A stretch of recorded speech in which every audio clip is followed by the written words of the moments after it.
महाराष्ट्र राज्य बिना अनुदानित शाला कृति समिति जिला चंद्रपुर की ओर से स्कूली शिक्षकों ने अपने प्रमुख और न्यायिक मांगों के लिए 2 अक्टूबर को जिलाधिकारी कार्यालय के सामने भव्य राज्यव्यापी धरना व जेल भरो आंदोलन किया। यह आंदोलन विधायक बालूभाऊ धानोरकर के नेतृत्व में और विधायक नागो गानार के प्रमुख उपस्थिति में किया गया।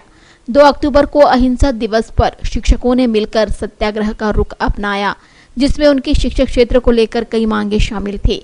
इस आंदोलन में किशोर जोरगेवार, विनोद अहिरकर, सुरेश पचारे समेत शिवसेना के कई कार्यकर्ता और हजारों शिक्षकों ने सहभागिता दर्शाई। इतने बड़े पैमाने पर हुए आंदोलन और भीड़भाड़ को काबू करने दंगा नियंत्रण पथक मौके पर पहुंचे और जेल भरो को अंजाम दिया गया। शिक्षकों की नारेबाजी ने जताया था कि अब उनके सब्र का बांध टूट गया है। सरकार के हाय हाय के नारे गूंज उठे थे। इस सरकार नीति विरोधी आंदोलन में शिक्षकों ने जमकर रोष जताया और अपनी मांगों की पूर्तता करने की मांग की। 2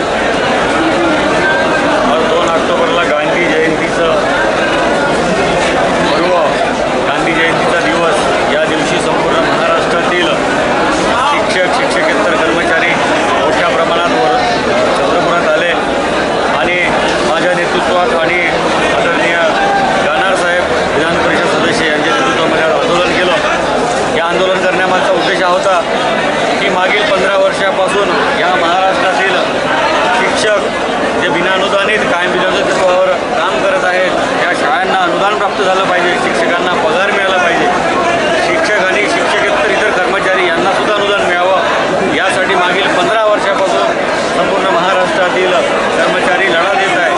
आणि शिवसेनेच्या नेतृत्वामध्ये 20 जुलै 2009 मध्ये आदरणीय रामदासभाई कदम, आदरणीय उद्धवजींनी आणि आदरणीय बाळासाहेबांनी त्यांना आदेश दिला। त्या आदेशाचं पालन करत त्यांनी सभागृहामध्ये प्रस्ताव आणला आणि त्या प्रस्तावाच्या माध्यमातून 20 जुलै 2009 मध्ये कायम हा शब्द विनाअनुदानित शाळेचा काढण्यात आला आणि आता फक्त अनुदान प्राप्त करायचं आहे। या आघाडी सरकारचं पाप, पण या सरकारचे नेतृत्व करत होते आदरणीय शिक्षण मंत्री। 20 वर्ष त्यांनी या शिक्षकांचं नेतृत्व केलं, परंतु त्यांना आता पदावर गेले, त्यांचं लक्ष या शिक्षकाकडे नाही आहे। त्यांना जागं करायसाठी हे आंदोलन केलं की एलबीटी तुम्ही रद्द केला, या महाराष्ट्राचा 16,000 कोटीचा निधी वर्षाचा, एका वर्षाला 16,000 कोटी रुपये प्राप्त होत होते, पण आज शिक्षकांच्या मागण्याकडे तुमचं लक्ष नाही। 283 कोटीचा निधी फक्त शिक्षकांना वार्षिक पाहिजे, तो निधी हे सरकार देऊ शकत नाही, परंतु व्यापाऱ्याचे 16,000 कोटी मात्र यांनी हडपले, म्हणजे व्यापाऱ्याला माफ केले। हे चुकीची धारणा, यांना हे सांगायचं आहे की 16,000 कोटी कुठे आणि 283 कोटी कुठे।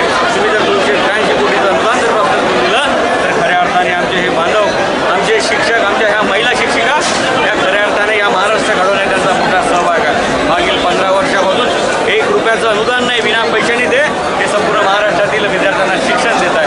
अशा विधारक परिस्थितीमध्ये आज हा महाराष्ट्र कुठे गेला, महाराष्ट्र अशी म्हणायची वेळ आली, म्हणून यांना जागा करायसाठी या सरकारला, भाजपाच्या नेत्यांना जागा करायसाठी आंदोलन केलं। एकाही गोष्ट प्रामुख्याने सांगावीशी वाटते, आदरणीय पालकमंत्री या जिल्ह्यात असताना त्यांनी साधी सहानुभूती दाखवली नाही। या आंदोलनासाठी जर भेट दिली असती, आमच्या सर्व माझे मित्र आदरणीय गानार साहेब आमची आणि या कमिटीने जर भेट घेतली असती, त्याचं समाधान केलं, एक निर्वाळा केला असता, एक मिटिंग तरी बोलायचं आम्हाला समाधान झालं, पण त्या गोष्टीकडे लक्ष न देता इथून ते गडचिरोलीला गेले, वर्धेला गेले, त्याबद्दल मी त्यांचा सुद्धा निषेध।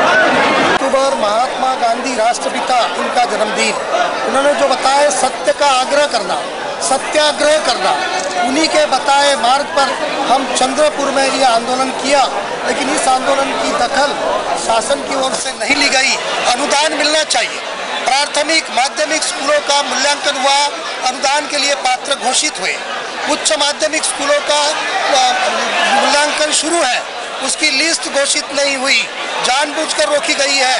जिनकी लिस्ट घोषित हुई उनको भी, और जिनकी लिस्ट घोषित नहीं हुई उनकी लिस्ट घोषित करके सभी को अनुदान देना चाहिए। ये शासन का कर्तव्य, जिम्मेदारी है। शासन अपनी जिम्मेदारी को पूरा नहीं करती, इसलिए जनप्रतिनिधि नाते से हम दोनों मिलकर उनको इस बात की जानकारी देना चाहते हैं आंदोलन के द्वारा। यदि इस आंदोलन की दखल नहीं ली जाती तो आंदोलन तीव्र किया जाएगा और 7 दिसंबर से जो विधानमंडल का अधिवेशन नागपुर में शुरू होने वाला है उसको हम नहीं चलने देंगे, उसको रोकेंगे, उसको बंद करेंगे और अध्यापकों को अनुदान मिले, तनख्वाह मिले, अनुदान मिलने के बाद उनके परिवार का पालन पोषण वो कर सके, ऐसी उनकी न्याय मांग को हम पूरा करेंगे।